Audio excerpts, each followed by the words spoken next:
So I arrived in Zomba, Malawi, in August 1980. I was met by the headmistress and the head nun, Sister O. She was generous at a personal level, but she was also the archetypically bossy micromanager, a pain in the neck, but with the redeeming characteristic of not being very bright.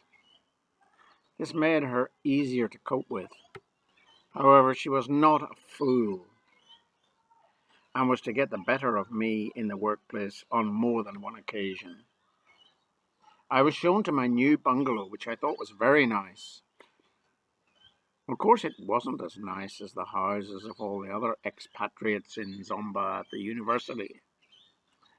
But I didn't mind that at all. For me, it was excellent. There was even a servant's quarters where I soon installed my tall Muslim houseboy, Austin. I had a couple of weeks before school started, so I offered to help with the timetable. That was my first mistake. In those days I was naive, and of course I didn't realize that the timetable was a poison chalice. As soon as school started, the complaining about the timetable started, and of course I got the blame. I was upset by the criticism because I was not directing the timetable. I was only administering and implementing it. The decisions about who taught what, when and where were not mine at all, a fact which Sister O kept skillfully concealed from the staff. I remember once the maths teacher being enraged with me that maths had been put in the afternoon. The staff turned out to be mainly female, not surprisingly in a girls' school. Early on, I remember being surprised by the queue of girls on their knees outside the principal's office in order to see her at break time. The respect for teachers was really overdone, but it made the teaching a dream. The girls were lovely. It was like paradise. They all said, "Good morning, sir," when I came into the classroom. I adapted very quickly to the school. Socially, most of my time was spent in and around the Zomba Gymkhana Club, the old colonial establishment in town where I could play tennis and golf and have a beer. I quickly met up with an Englishman who was one of the first international baccalaureate students, IB students, from the United World College Network. He was from the Atlantic College in Wales. The International Baccalaureate became the central plank of my career for the next 20 years. I was the IB coordinator in school in Colombia and in Melbourne. The children all did their IB in Brunei. I have this Englishman and friend to thank for introducing me to it. He was lecturing at the university and he had arrived with nowhere to stay, so I suggested he could stay with me until his house was ready. This arrangement worked very well, as it gave me some company. He was a very pleasant and easygoing chap. He quickly fell in love with a lovely Malawian lady who was a student at the university. He bought himself a motorbike and carried her around everywhere on it. I was eventually his best man at their wedding. In the first year, I was mad on tennis. I practiced every day after school, and I became quite good, especially in doubles. In fact, I became the doubles partner of the Malawi number one and we played and won many doubles club matches together against other clubs. I don't think we ever lost. This was, of course, because he was brilliant, not because of me. He was an outstanding player. But we were the Malawi #1 doubles pair. And eventually we played in an international match against Zambia. The ball boys were great. There were many expats in Zomba, many of whom were pleasant company, but not particularly interesting.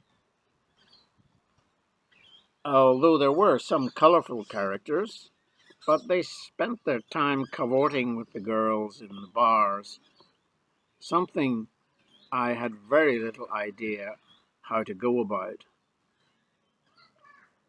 Some of the single white ladies were pretty scary for me. I was too introverted to be of interest to them.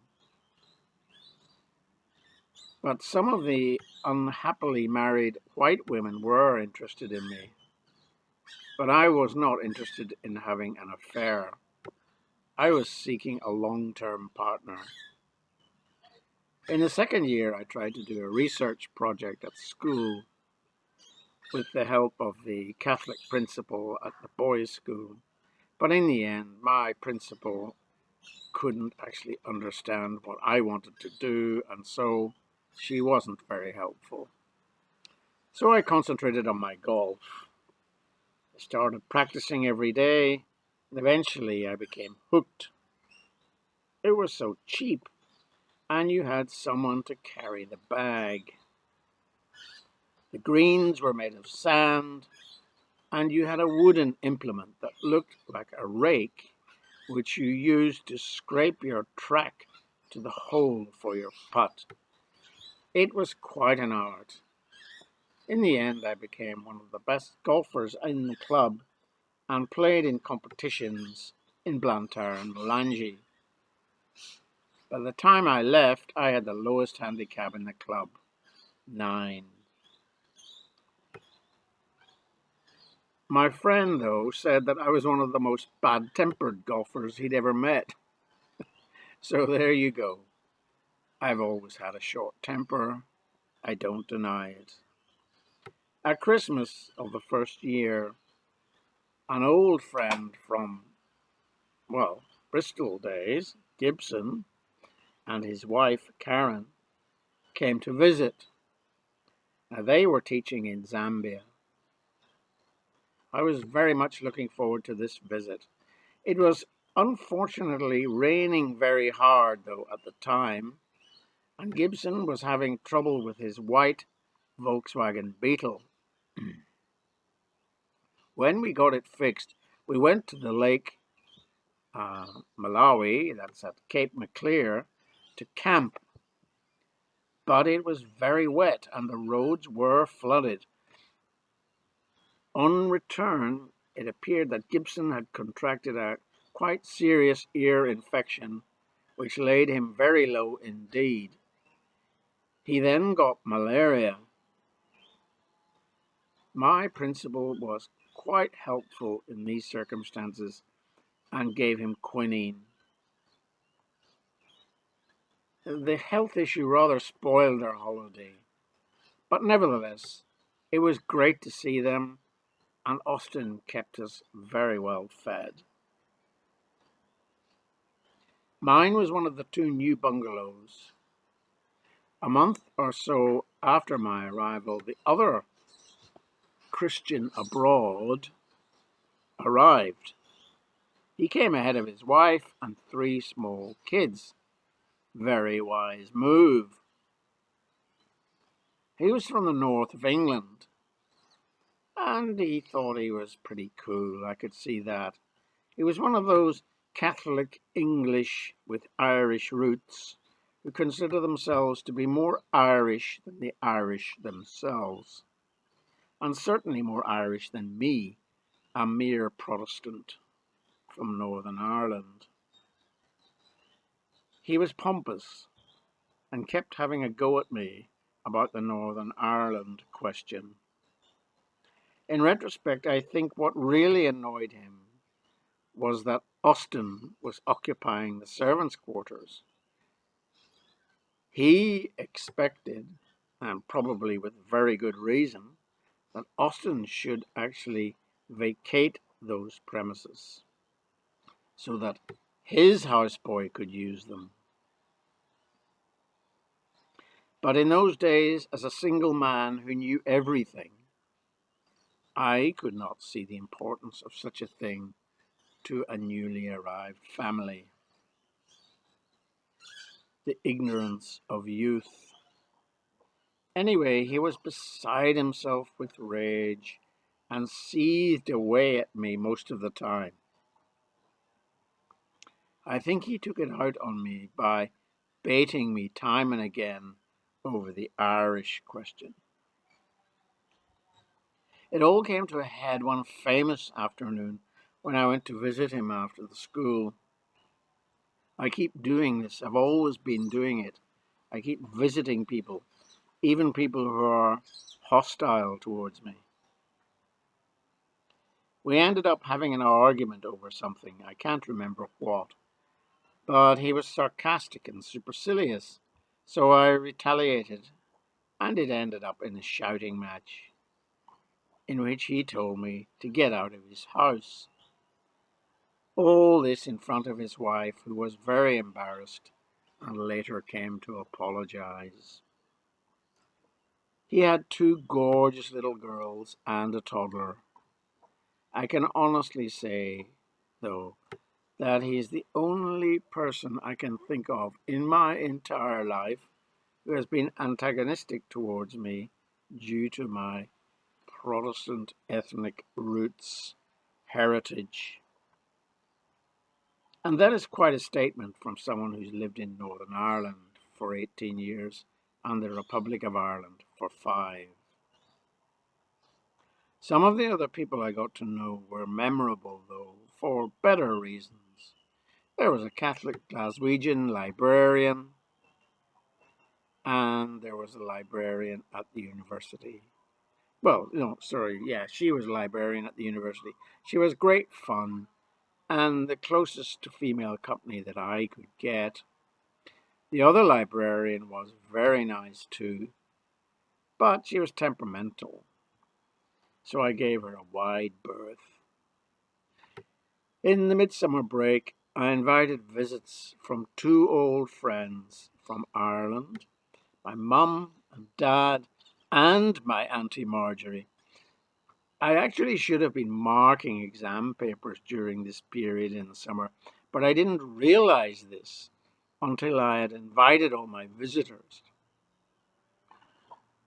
So I didn't go to this exam thing, and this was, again, the arrogance of youth, I suppose.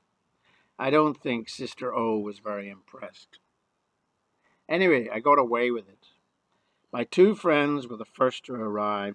We set off in my Morris 1300 for the north of Malawi, through Lilongwe, and then put the car on the Ilala boat at Monkey Bay for the trip north up to Lake Malawi. It was a beautiful trip. My 2 friends got on very well. In fact, all 3 of us got on very well. I just loved every moment of this trip. The Ilala was a beautiful boat, and we went first class. We stopped at Likoma Island and then went further up to Karonga, where we spent the night. We then drove on to the Nika Plateau, which was very high, I think about 6,000 feet, and it was cold. I remember seeing lots of zebra and a jackal. While we were hunting warthogs in the car, to my amusement,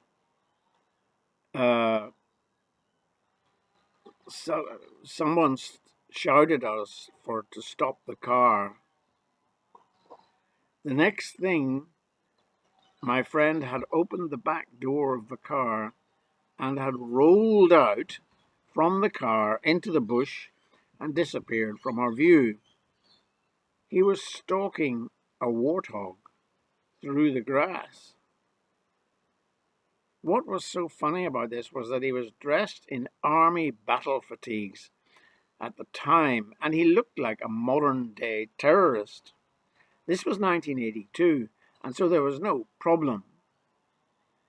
But he looked like an SAS man. I couldn't contain my laughter for several minutes at the sight of him stalking this warthog through the bush. We went up the twisty road to Livingstonia and then came back down through Rumpi to Mzuzu and Lilongwe. We then crossed the border into Zambia. I remember we had a little trouble at the immigration post. The bloke wanted to send us back because we didn't have cholera injections.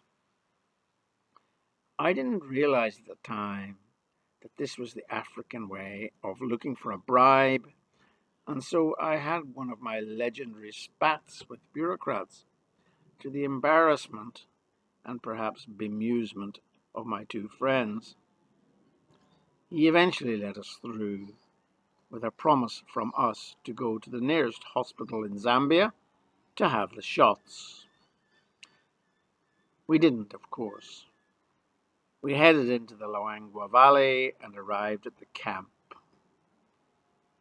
It was fabulous. We had very civilized huts with good mosquito nets, and the food was great.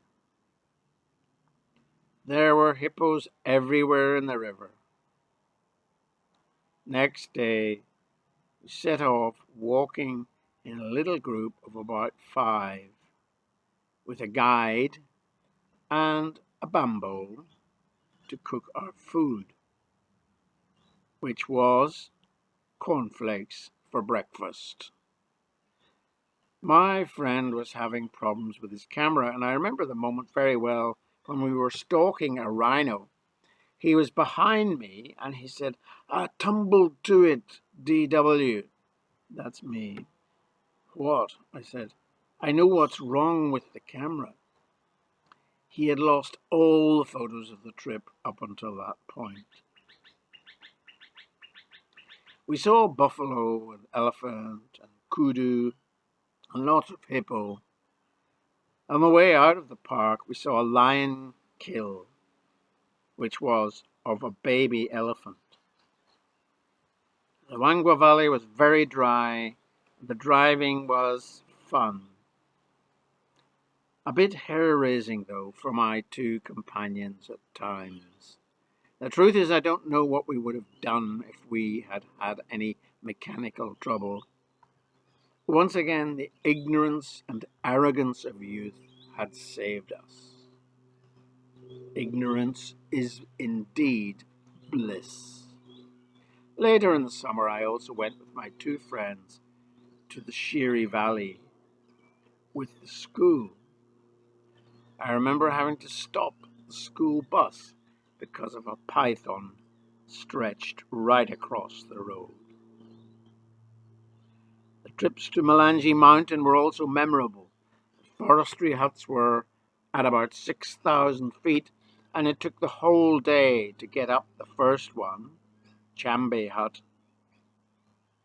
I went there several times. The huts were basic, but very clean and well maintained, with a bamboo to tend the fire and wash the dishes. The idea was to walk from hut to hut each day through the most magnificent scenery, with sparkling fresh rivers and streams everywhere. It was cool at night, magnificent. Zomba Plateau was itself superb, and I went up regularly for walks. I went to the Kuchawi Inn and then walked on the forestry trails and up the river beds. It was an idyllic existence, really. But as usual, I managed to convince myself that it wasn't. In retrospect, what more could I really have wanted? I had a beautiful house. By now I was sharing with my friend in his university house. A beautiful environment, wonderful teaching, a good social life, golf, tennis, cheap beer, money. The list just goes on and on. But no, I convinced myself that I deserved more. I think the truth was I couldn't see myself finding a companion for life in Malawi. Although I loved the Malawians, I had not met any that I could consider as soulmates. Moreover, the female expats were even less appealing. They were all, like myself, so demanding and so complicated. So I started looking around for things to do next. I got the idea of doing a master's in education from one of my golfing friends, and I started to look for a course to do in the UK. I applied to Manchester University and was very generously given a grant by an Irish government agency called APSO, Agency for Personal Service Overseas, in Dublin to study my master's. It was worth £3,000, a lot of money in those days. Malawi was a wonderful time for me, but as usual, there were difficult times. The arrival of the Christians Abroad representative was an unexpected disappointment. She was stuffy and critical of the way I had handled some things at school without being specific. I now suspect the vacation marking must have been the problem. But she seemed content with my decision to leave Malawi. I was pretty upset and wrote her a letter, which may have given me some satisfaction at the time of writing, but didn't really help my cause at all. Christians Abroad, of course, the organization, didn't realize just how totally incompetent Sister O really was. I found myself on the defensive and I decided to leave at the end of my 2-year contract. After all, I could pretty much get a job when and where I liked, couldn't I? The world was at my feet, or so I thought. Next stop was Manchester. Within a year, I was in Mexico and I proposed to Maria in Spanish. It was goodbye to Africa for a while and hello to Latin America.